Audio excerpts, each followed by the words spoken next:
حضرت یوسف علیہ السلام بھی ایک عام گھرانے میں پیدا ہوئے۔ ان کی پرورش عزیز مصر نے کی، وہ بھی اولاد سے محروم تھا۔ اللہ تعالیٰ کسی کو اعلیٰ مرتبہ بخشتا ہے تو اس کے مزاج اور ماحول کو بھی بدل دیتا ہے۔ عزیز مصر نے یوسف سے اور کچھ نہیں کہا مگر زلیخا پر لعنت ڈالنا شروع کیا۔ آخر یوسف کے اندر تم نے ایسی کیا خوبی دیکھی جو تم اس سے مائل ہو گئیں؟ زلیخا نے جواب دیا، میں تم سب کو آزمائش میں ڈالوں گی جب آزمائش سے گزری ہوں۔ چنانچہ ایک روز عزیز مصر کی بیوی نے تمام عورتوں کو کھانے پر بلایا۔ عورتیں مجلس میں آئیں اور سب کے سامنے کھانے کے لیے ایک پھل اور ایک چاقو رکھ دیا۔ پھر حضرت یوسف علیہ السلام کو مجلس میں حاضر ہوئے تو تمام عورتیں دیکھ کر بے ہوش سی ہو گئیں اور ایک نشہ سا طاری ہو گیا۔ چاقو سے پھل کاٹنے کے بجائے سب نے اپنی اپنی انگلیاں کاٹ لیں، انگلیوں سے خون بہنے لگا۔ زلیخا نے برا بھلا کہنے والی عورتوں سے کہا کہ تم سب کو کیا ہو گیا ہے کہ تم ہوش میں تو ہو؟ پھل کاٹنے کے بجائے اپنی اپنی انگلیاں کاٹ لیں۔ عورتوں نے کہا کہ ماشاء اللہ، یہ تو بشر نہیں ہے، یہ تو فرشتہ ہے، فرشتہ، اسے دیکھ کر تو ہمارے ہوش اڑ گئے۔ زلیخا نے کہا کہ تم سب عورتیں مجھے بدنام کرنے پر تلی ہوئی تھیں، اب تم سب کا حال ایسا کیوں ہوا؟ تم نے تو دیکھ کر پھل کاٹنے کے بجائے انگلیاں کاٹ لیں۔ زلیخا نے عورتوں سے کہا کہ میں نے اپنے طرف کھینچنے کی کوشش کی لیکن وہ مجھ سے بچ نکلا۔ اگر اس نے میری بات نہ مانی تو میں اسے قید کروا دوں گی۔ اس پر یوسف نے فرمایا، اے رب، مجھے قید پسند ہے مگر اس کے پاس جانا پسند نہیں ہے۔ اے رب، مجھے تو ہی بچا سکتا ہے، اگر اس کے قریب جاؤں تو میں جاہلوں میں سے ہو جاؤں گا۔ اللہ نے حضرت یوسف علیہ السلام کو بچا لیا۔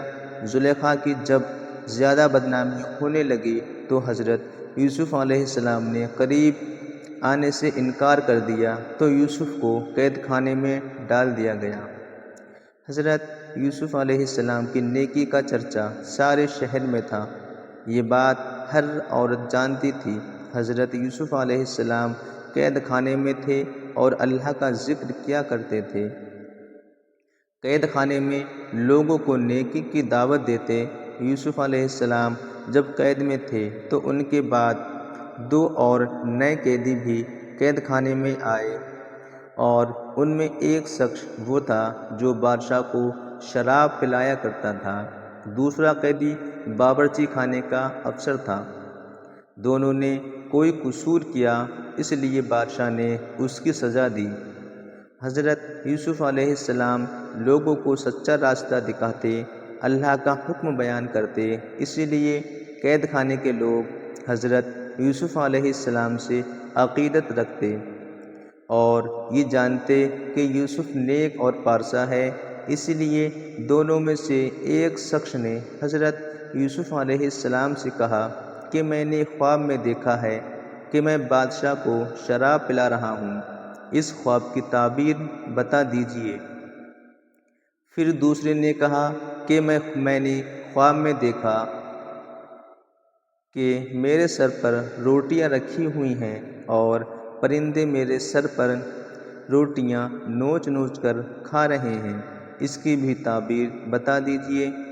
حضرت یوسف علیہ السلام نے خواب کی تعبیر بتانے سے پہلے ان سے کہا کہ تم لوگ اللہ کو چھوڑ کر بتوں کی پوجا کرتے ہو، اللہ ہی عبادت کے لائق ہے، مگر تم لوگوں نے اللہ کو چھوڑ کر کسی اور کی پوجا شروع کر دی، اس لیے تم لوگ غلط راستے پر ہو۔ حضرت یوسف علیہ السلام نے فرمایا کہ میرا باپ حضرت یعقوب علیہ السلام، میرا دادا حضرت اسحاق علیہ السلام اور پردادا حضرت ابراہیم علیہ السلام ہیں۔ ہمارے باپ دادا اور پردادا اللہ کے بھیجے ہوئے پیغمبر تھے جو صرف ایک اللہ کو مانتے تھے، اللہ کے ساتھ کسی کو شریک نہیں ٹھہراتے۔ ہم سب پر اللہ کا فضل ہے لیکن بہت سے لوگ شکر نہیں کرتے۔ حضرت یوسف علیہ السلام نے قیدیوں کو تبلیغ کرتے، انہیں نیکی کی باتیں بتایا کرتے۔ قیدیوں کے دلوں پر یوسف کی باتوں کا بہت اثر ہوا۔ دونوں قیدی اللہ پر ایمان لے آئے اور کہا کہ آپ اپنے باپ دادا کے دین کو چھوڑ کر ہم آپ کے باپ دادا پر ایمان لاتے ہیں۔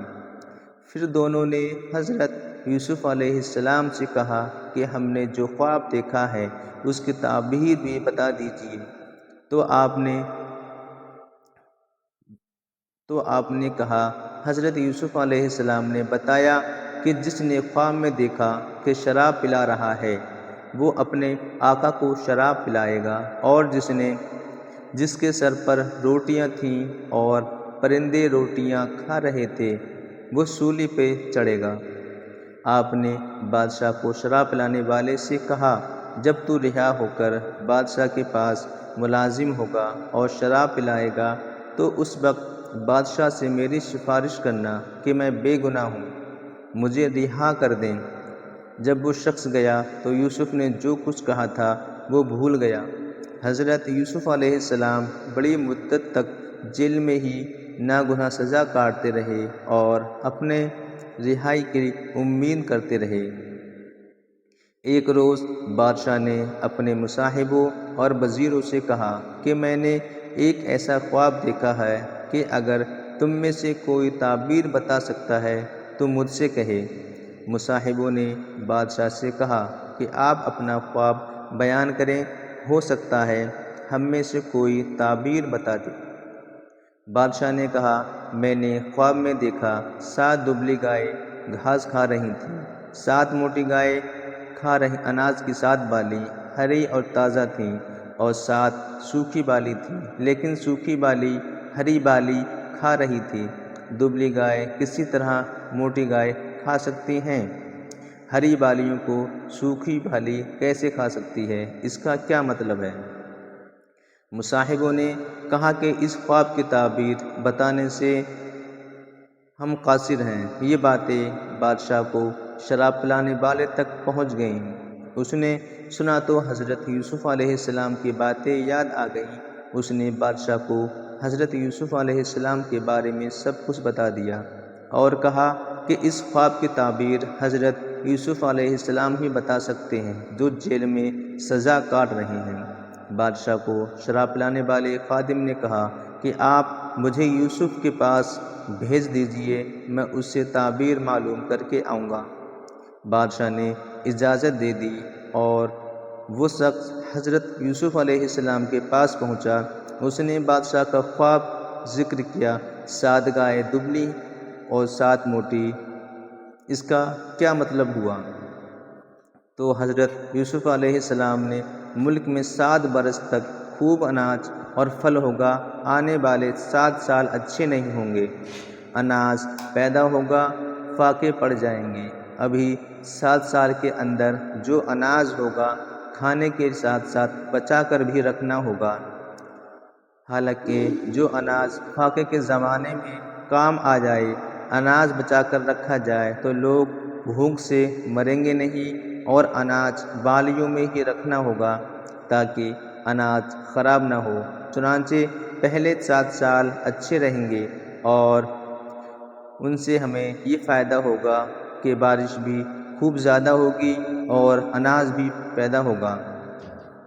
جب خادم نے یوسف علیہ السلام کی کہی ہوئی باتیں بادشاہ کو بتائیں تو بادشاہ سوچ میں پڑ گیا اور کہنے لگا، حضرت یوسف علیہ السلام کو قید میں کیوں ڈالا ہے؟ حضرت یوسف کو میرے پاس لاؤ تاکہ میں مزید باتیں کر سکوں۔ یوسف علیہ السلام ایک ذہین اور نیک شخص معلوم ہوتا ہے۔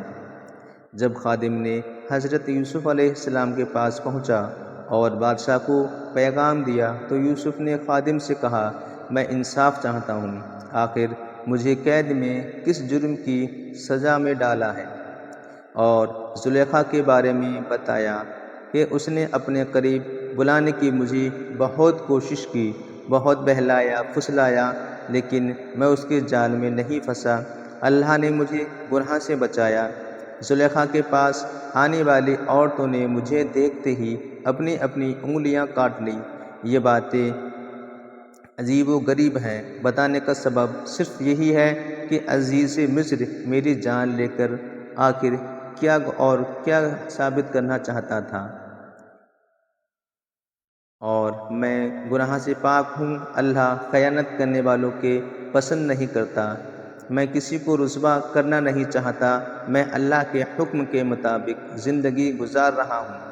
شراب پلانے والے نے خادم سے یوسف کی زبانی ساری باتیں بادشاہ کو بتا دیں۔ بادشاہ نے زلیخا اور دوسری عورتوں کو بلایا تاکہ اصلی بات پتہ چل سکے۔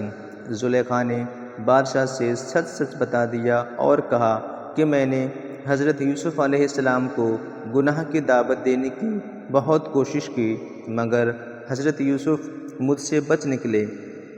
مجھے یقین ہو گیا وہ نیک اور پاک ساز ہے۔ بادشاہ نے دوسری عورتوں سے انگلیوں کے کاٹنے کا سبب معلوم کیا تو عورتوں نے بتایا، واللہ ہم نے آج تک ایسا خوبرو جوان نہیں دیکھا۔ اسے دیکھتے ہی ہم سب کے ہوش اڑ گئے اور بے خودی میں اپنی اپنی انگلیاں کاٹ لیں۔ حضرت یوسف علیہ السلام انسان نہیں فرشتہ ہے۔ یوسف نیک اور بے گناہ ہے۔ بادشاہ نے زلیخا اور دوسری عورتوں سے انگلیوں کے کاٹنے کا سبب اور سچائی معلوم کرنے کے بعد حکم دیا کہ یوسف کو میرے پاس لاؤ، میں اپنے خاص مصاحبوں میں جگہ دوں گا، بعض کاموں میں اپنا مددگار بناؤں گا تاکہ حکومت کے کاموں میں آسانی پیدا ہو سکے۔ چنانچہ حضرت یوسف علیہ السلام بادشاہ کے پاس گئے۔ بادشاہ نے حضرت یوسف علیہ السلام سے باتیں کی اور کہا کہ میں تمام واقعات سے واقف ہو چکا ہوں، میں آپ کو خاص مرتبہ دوں گا، آپ عزت والے ہیں، میں آپ کو اپنے پاس رکھوں گا، مجھے آپ پر پورا بھروسہ ہے۔ آپ نے خواب کی تعبیر بتائی تاکہ پہلے 7 سال میں خوب پیداوار ہوگی، بعد کے 7 سالوں میں فاقے پڑے گا۔ میں چاہتا ہوں غلے کا انتظام آپ کے ہاتھ میں دے دوں۔ حضرت یوسف علیہ السلام نے منظور کر لیا اور کہا کہ میں اس کام کو بخوبی انجام دوں گا تاکہ ملک میں رعایا خوش رہے اور اناج کی کمی نہ ہو سکے۔ حضرت یوسف علیہ السلام نے خوراک کا محکمہ سنبھال لیا۔ 7 سال میں جو غلہ پیدا ہوا 7 سال میں جو غلہ پیدا ہوا تھا اسے بچا کر رکھا۔ جب دوسرے 7 سال جب برسات میں پیداوار نہ ہوئی تو رکھے ہوئے غلے کو خرید و فروخت اناج فراہم کیا۔ ملک فاقے سے بچ گیا۔ حضرت یوسف علیہ السلام نے عزیز مصر کی جگہ لے لی اور حکومت کرنے لگے۔ ملک شام کے علاقے کنعان میں غلہ نہ ملنے کے سبب فقط فاقے پڑ گیا۔ کنعان کے رہنے والے بھی پریشان ہونے لگے، وہ غلہ لینے کے لیے مصر پہنچنے لگے۔ حضرت یعقوب علیہ السلام کے 11 بیٹوں میں سے 10 بیٹے بھی غلہ لینے کے لیے مصر پہنچے اور حضرت یوسف علیہ السلام سے ملاقات کی۔ اپنا تعارف کراتے ہوئے بتایا۔ ان کے کہنے پر حضرت یوسف علیہ السلام سمجھ گئے کہ میرے بھائی ہیں جنہوں نے مجھے کنویں میں ڈھکیل دیا تھا۔ آپ دل ہی دل میں اپنے باپ اور بھائی بنیامین کو یاد کرنے لگے۔ محترم حضرات، اگر ہماری ویڈیو اچھی لگے تو ہمارے یوٹیوب چینل علی نگر بوائز کو سبسکرائب کرنا نہ بھولیں، اور اس کے آگے کا واقعہ انشاءاللہ جو ہمارا تیسرا پارٹ آئے گا کہ ان کے بھائیوں میں کیا ہوا اور کتنا غلہ دیا، تو اس کا بیان ہم آپ کو سنانے کی کوشش کریں گے انشاءاللہ۔ اور ہماری ویڈیو کو لائک کریں۔